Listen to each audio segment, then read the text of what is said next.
दोस्तों, हमारे गार्डन में, हमारी खेती में या फिर हमारे नर्सरी में जो भी प्लांट है, फिर चाहे वो फलों वाला हो, फूलों वाले या सब्जी वाले प्लांट हो, उसकी अच्छी ग्रोथ के लिए, अच्छी सेहत के लिए और उसी के साथ साथ अगर वो फूलों वाले प्लांट है तो उस प्लांट में ज़्यादा ज़्यादा फूल पाने के लिए या फिर फलों वाले प्लांट है तो ज़्यादा फल पाने के लिए हमारे जो भी प्लांट है उसे 17 प्रकार के न्यूट्रिशन की आवश्यकता होती है। और ये जो न्यूट्रिशन की जो कमी है वो पूरी करने के लिए हम लोग खाद का इस्तेमाल करते हैं। देखिए, ऐसे देखा जाए तो जो 17 प्रकार न्यूट्रिशन है वो हमारे प्लांट को आवश्यक होते हैं। भाई, इसमें भी 3 ऐसे न्यूट्रिशन हैं जो मेजर न्यूट्रिशन है। अगर जो अदर न्यूट्रिशन है उनकी अगर कमी आ जाती है तो ज़्यादा असर हमारे प्लांट पे नहीं होता है। पर जो मेजर न्यूट्रिशन है यानी एनपीके, नाइट्रोजन, फास्फोरस और पोटासियम, ये मेजर न्यूट्रिशन है। अगर इस न्यूट्रिशन की कमी आ जाती है तो आपके गार्डन में जो भी प्लांट है, ना ही उसकी ग्रोथ होगी, ना ही उसकी अच्छी सेहत होगी। और इसी के साथ साथ अगर वो फूलों वाले प्लांट है या फलों वाले प्लांट है तो उस प्लांट में कोई भी फूल या फल नहीं बनेंगे। इसके लिए जो मेजर न्यूट्रिशन है यानी एनपीके, इसकी जो रिक्वायरमेंट है वो आपको पूरी करना काफ़ी ज़रूरी होता है। देखिए, मार्केट में आपको एनपीके के बहुत सारे प्रोडक्ट मिल जाएंगे। इसमें कुछ रासायनिक भी हो सकते हैं और कुछ ऑर्गेनिक भी। आप उन्हें मार्केट से बाय करके लेके आ सकते हैं और उसका इस्तेमाल भी कर सकते हैं। पर देखिए, कुछ ऐसी चीज़ें हैं जो हमारे घरों में यूज होने वाले जो चीज़ें हैं उसमें भी काफ़ी ज़्यादा मात्रा में एनपीके की मात्रा होती है। पर किस चीज़ में कौन से दोस्तों न्यूट्रिशन है उसकी एग्जैक्ट मालूम हमें नहीं होता है। और इसके लिए हम लोग जो मार्केट से जो रेडीमेड एनपीके मिलता है उसके इस्तेमाल करते रहते हैं। देखिए, रासायनिक में आपको एनपीके जो मिलेगा उसका बहुत ही फास्ट आपको रिजल्ट मिलेगा, तो उसके कुछ साइड इफेक्ट भी है। देखिए, जो ऑर्गेनिक जो एनपीके है, अगर आप अपने गार्डन में या खेत में इस्तेमाल करते हैं तो उसका आपको कोई भी साइड इफेक्ट नहीं मिलेगा। और जो रासायनिक फर्टिलाइजर है या रासायनिक एनपीके है उसका रिजल्ट आपको बहुत ही फास्ट और बहुत ही अच्छा मिलेगा। पर ज़्यादा समय तक अगर उसका कंटिन्यू हम इस्तेमाल करते रहेंगे तो धीरे धीरे करके आपका जो प्लांट है वो कमज़ोर होता जाएगा। और कुछ समय ऐसा भी आएगा आपके जो प्लांट उसकी जो ग्रोथ है वो पूरी तरह से रुक जाएगी। और इसमें आप कितने भी अच्छे केयर करेंगे या कितने भी अच्छे फर्टिलाइजर देंगे उसकी ग्रोथ अच्छी तरह से नहीं हो पाएगी।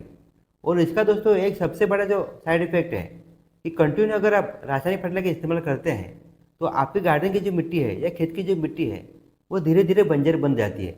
और उस मिट्टी में जब तक आप लोग रासायनिक फर्टिलाइजर का इस्तेमाल नहीं करेंगे तब तक उसमें कोई भी प्लांट अच्छी तरह से ग्रो नहीं कर पाएगा। इसके लिए हमारे किसान भाई है कई सालों से ऑर्गेनिक खेती कर रहे हैं। उसके दोस्तों 2 फायदे हैं। एक तो हमारी जो फसल होती है उसमें फसल से जो अनाज निकलता है वो भी हेल्दी रहता है। और इसी के साथ साथ हमारे जो गमले की मिट्टी है या खेत की जो मिट्टी है उसकी जो उपजाऊ शक्ति है वो भी कभी कम नहीं होती है। तो देखिए दोस्तों, आज के वीडियो में मैं आपको घर पे ही बना के एक एनपीके दिखाने वाला हूँ।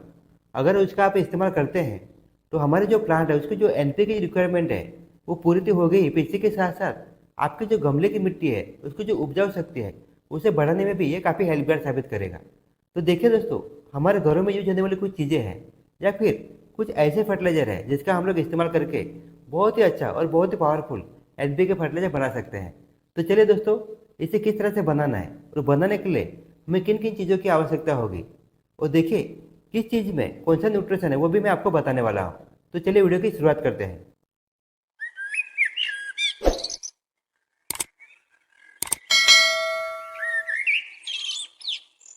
देखिए दोस्तों, हमारे गार्डन में जो प्लांट है और उसके लिए जो हम लोग एनपीके बनाने वाले हैं यानी नाइट्रोजन, फास्फोरस और पोटासियम। इसके लिए जो नाइट्रोजन के लिए जो पहली चीज़ हम लेने वाले हैं वो है दोस्तों वर्मी कंपोस्ट। देखिए, वर्मी कंपोस्ट में काफ़ी ज़्यादा मात्रा में नाइट्रोजन की मात्रा होती है और इसमें कम ज़्यादा मात्रा में फास्फोरस और पोटासियम भी पाया जाता है। अगर आप एक प्लांट के लिए यानी एक गमले के लिए फर्टिलाइजर बना रहे हैं तो कम से कम आपको 100 ग्राम वर्मी कंपोस्ट का इस्तेमाल करना है और वो भी महीने में एक ही बार। देखिए, वर्मी कंपोस्ट ये स्लो रिलीज फर्टिलाइजर है यानी धीरे धीरे ये डिकम्पोज होता रहता है। यानी एक बार आप देते हैं तो कम से कम 1 से 1.5 महीने तक इसका जो न्यूट्रिशन है वो हमारे प्लांट को कंटिन्यू मिलता रहता है। देखिए, वर्मी कंपोस्ट की जगह पे आप जो यूज की हुई चाय की पत्ती है या कॉफ़ी का भी इस्तेमाल कर सकते हैं क्योंकि इसमें भी काफ़ी ज़्यादा मात्रा में नाइट्रोजन की मात्रा होती है। पर देखिए, इसका एक फ़ायदा है, अगर हम गमले की मिट्टी में या खेत में इस्तेमाल करते हैं तो दोस्तों हमारी जो खेत की मिट्टी है, गमले की जो मिट्टी है, उसकी जो उर्वरक शक्ति है वो काफ़ी बढ़ जाती है। और इसी के साथ साथ आप देखते हैं कि आपके गार्डन की जो मिट्टी है या गमले की जो मिट्टी है, जब पानी सूख जाता है यानी मिट्टी ड्राई हो जाती है तो वो सख्त हो जाती है। अगर इसका आप इस्तेमाल करते हैं तो उस मिट्टी को वो सख्त होने से बचाता है। वर्मी कंपोस्ट ये गोबर की ही खाद होती है, तो इसे केंचुओं द्वारा बनाई जाती है। इसके लिए दोस्तों इसकी जो पावर है वो गोबर की जो खाद है उससे भी ज़्यादा होती है। देखिए, इसके बाद जो हमारा अगला न्यूट्रिशन है वो है फास्फोरस। वो फास्फोरस की जो कमी है वो पूरी करने के लिए आप बोन मिल का इस्तेमाल कर सकते हैं। पर देखिए कुछ भाई बहन ऐसे होते हैं जो बोन मिल का या फिर अंडे के छिलकों का अपने गार्डन में इस्तेमाल नहीं करते हैं। तो इसकी जगह पे आप सरसों की खली का भी इस्तेमाल कर सकते हैं, क्योंकि देखिए सरसों की खली में भी काफ़ी ज़्यादा मात्रा में दोस्तों फास्फोरस की मात्रा होती है।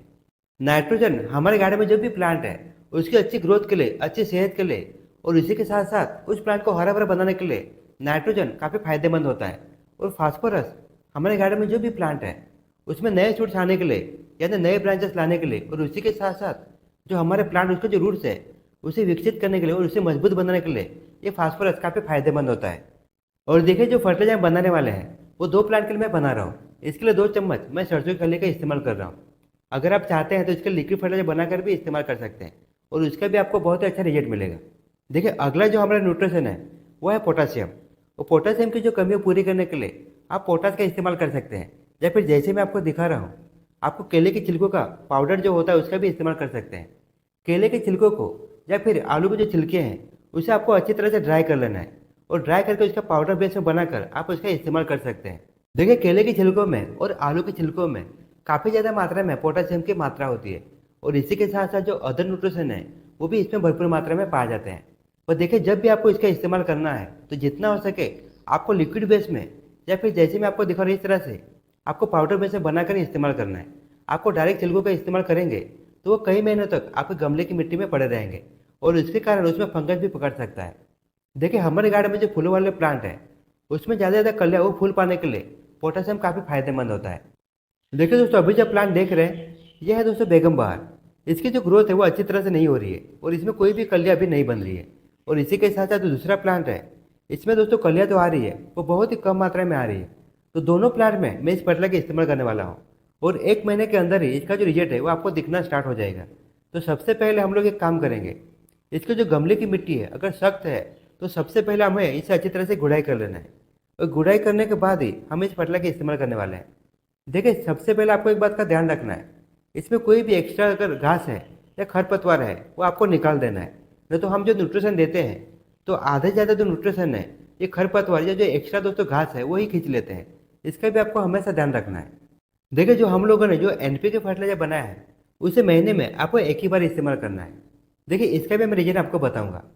ऑर्गेनिक फर्टिलाइजर सबसे पहले तो वो ब्रेक डाउन होता है, वो ब्रेक डाउन होने के बाद धीरे धीरे उसका जो न्यूट्रिशन है वो हमारे प्लांट को मिलता है।